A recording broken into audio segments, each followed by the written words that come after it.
মে come in sir. হ্যাঁ আসো, তুমি কি ইন্টারভিউ দিতে আসছো? জি জি, আমি ইন্টারভিউ দিতে আসছি। তোমার ফার্স্ট কোশ্চেন, বলো তো এশিয়ার মধ্যে শ্রেষ্ঠ কবি কে? রবীন্দ্রনাথ ঠাকুর। বাহ, খুব সুন্দর খুব সুন্দর। তোমার সেকেন্ড কোশ্চেন, বাংলাদেশে একজন দেশপ্রেমিকের নাম বলো। আছে তো অনেকজন, এই যেমন শেখ মুজিবুর রহমান।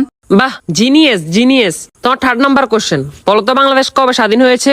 হওয়ার কথা তো ছিল 1948 সালে, কিন্তু 1971 সালে 16 ডিসেম্বরে স্বাধীন হয়েছে। খুব সুন্দর খুব সুন্দর। তোমার লাস্ট কোশ্চেন, বলো তো আকাশে কয়টি তারা আছে? এটা তো এখনো জানা যায়নি, এটা নিয়ে বিজ্ঞানীরা গবেষণা করতেছে। ও গুড গুড গুড, তুমি এবার আসতে পারো। Okay sir. কি ও ভাই, ইন্টারভিউ দিয়ে আসছেন? হ্যাঁ ভাই, ইন্টারভিউ দিয়ে আসছি। কি কি কোশ্চেন আইলো? কোশ্চেন তো মনে নাই, কিন্তু উত্তর মনে আছে। আচ্ছা, উত্তরই কোন? রবীন্দ্রনাথ ঠাকুর, শেখ মুজিবুর রহমান। মাত্র এই দুইটে? না, আরো দুইটা আছে। আচ্ছা কোন?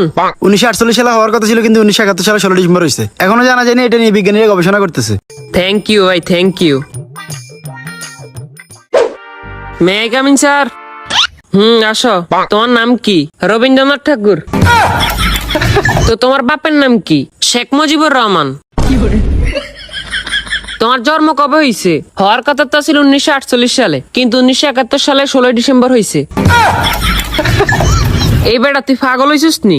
এটা এখনো জানা যায় না, এটা নিয়ে বিজ্ঞানীরা গবেষণা করতেছে। no, no, no, no.